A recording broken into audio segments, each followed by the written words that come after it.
Ribuan klien Bapa serentak lakukan aksi sosial, wujud kesiapan implementasi pidana alternatif. Media Cahaya Informasi Group, BPN TV. Kawasan Perkampungan Budaya Betawi, Srengseng Sawah, Kecamatan Jagakarsa dipenuhi ratusan klien pemasyarakatan yang melakukan aksi bersih-bersih lingkungan. Hal ini menandai peluncuran Gerakan Nasional Pemasyarakatan, Klien Balai Pemasyarakatan Peduli 2025, pada Kamis 26 Juni sebagai implementasi Undang-Undang RI Nomor 1 Tahun 2023 tentang Kitab Undang-Undang Hukum Pidana, KUHP, baru yang akan mulai berlaku tahun 2026, khususnya terkait pidana kerja sosial dan pidana pengawasan bagi klien pemasyarakatan.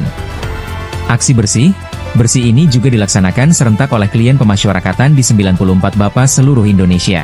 Hari ini, klien Bapa seluruh Indonesia hadir untuk bekerja dan berkontribusi secara nyataan sukarela, membersihkan fasilitas umum, membantu masyarakat, terlibat dalam kegiatan sosial yang berdampak langsung. Ini bukan hanya simbol kesiapan pemasyarakatan menyambut implementasi pidana kerja sosial sebagai salah satu pidana non-penjara, ini juga adalah bukti bahwa pemasyarakatan siap mengambil bagian dalam implementasi KUHP melalui pelaksanaan kerja sosial, kata Agus Andrianto, Menteri Imigrasi dan Pemasyarakatan dalam sambutannya, sekaligus melaunching aksi nasional, Klien Bapas Peduli, Kamis 26 Juni di Perkampungan Budaya Betawi. Ia menegaskan alternatif pidana bertujuan memasyarakatkan kembali terpidana sekaligus memberi manfaat bagi masyarakat melalui kerja sosial. Kerja sosial ini bukan sekadar kerja sukarela semata, tetapi bentuk penebus kesalahan mereka kepada masyarakat akibat tindak pidana yang dilakukan, terangnya. Menteri Agus juga mengungkapkan bahwa Kementerian Imigrasi dan Pemasyarakatan melalui Balai Pemasyarakatan siap mengulangi kesuksesan penanganan pidana kasus anak, dengan dampingan dan rekomendasi pembimbing kemasyarakatan, PK, Bapas yang mengutamakan ketetapan diversi dan putusan non-penjara bagi anak yang berhadapan dengan hukum, ABH.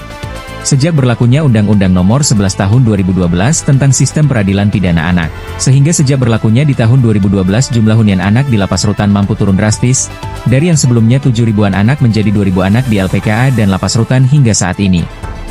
Ia mengaskan kembali bahwa pemasyarakatan siap mengulangi keberhasilan tersebut pada kasus pidana pelaku dewasa. Selain meningkatkan kualitas pelaksanaan pidana alternatif juga berpotensi besar menurunkan angka overcrowding yang selama ini menjadi permasalahan klasik di Lapas Rutan. Lebih lanjut Menteri Agus menjelaskan peran PK Bapas yang sangat kompleks. PK tidak hanya sebagai pelaksana fungsi pembimbingan kemasyarakatan, namun juga arsitek yang merancang dan mendesain kembali jembatan reintegrasi, jembatan yang sempat terputus akibat suatu tindak pidana, dan jembatan itu dibangun kembali dengan semangat gotong royong antara klien, masyarakat, pemasyarakatan, aparat penegak hukum, APH, dan pemerintah daerah terhadap perbuatan menyimpang yang terabaikan, tegas. Menimipas. Profesor Harkristuti Harkrisnowo, Guru Besar Hukum Pidana Universitas Indonesia yang juga turut hadir, menyampaikan bahwa aksi bersih-bersih oleh klien pemasyarakatan adalah sebagai salah contoh pelaksanaan pidana kerja sosial nantinya. Saya sangat excited pada kegiatan bersih-bersih serentak oleh klien pemasyarakatan. Kedepannya akan ada bentuk pidana alternatif lainnya untuk pidana kerja sosial, dan saat ini sedang disusun rancangan pelaksanaan pidana alternatif tersebut. Harkristuti juga menyebutkan bentuk pidana alternatif kerja sosial lain, yang nantinya akan diterapkan, seperti pelayanan di panti jombo, panti sosial, membantu di berbagai lembaga, misalnya sekolah, atau membantu di panti-panti sosial, tempat rehabilitasi. Ia juga menyebutkan bahwa klien pemasyarakatan juga dapat memberikan pandangan, motivasi kepada masyarakat untuk tidak melakukan kesalahan yang sama yang pernah mereka perbuat.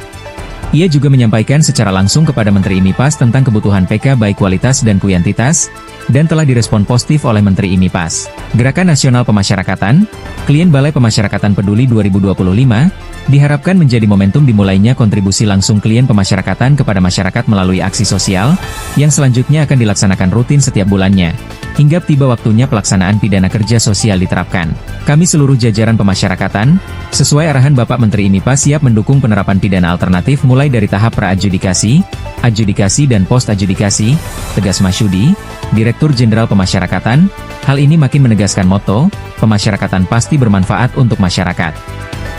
Setelah pelaksanaan launching, Menteri Agus meninjau dan menyaksikan 150 klien pemasyarakatan Jakarta melakukan aksi bersih-bersih lingkungan Perkampungan Budaya Betawi, mulai dari area fasilitas umum, area taman hingga danau yang ada di sana. Aksi serupa juga serentak dilakukan oleh klien pemasyarakatan di seluruh wilayah Indonesia. Sebelumnya, klien pemasyarakatan hanya mencakup mereka yang menjalani pembebasan bersyarat, cuti bersyarat, dan asimilasi.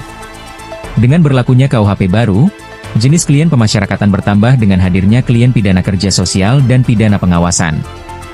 Hal ini menjadi bagian dari reformasi pemidanaan yang lebih humanis dan berbasis restoratif justice. Kegiatan tersebut turut dihadiri perwakilan pemerintah Provinsi Daerah Khusus Jakarta, pimpinan tinggi di lingkungan Kementerian IMIPAS, APH, seperti kepolisian, pengadilan, dan kejaksaan, serta stakeholder terkait lainnya, yang hadir juga secara virtual seluruh Kakanwil, Bapas, kepala daerah dan penegak hukum serta stakeholder lainnya di seluruh wilayah. Redaksi Media BPN TV melaporkan.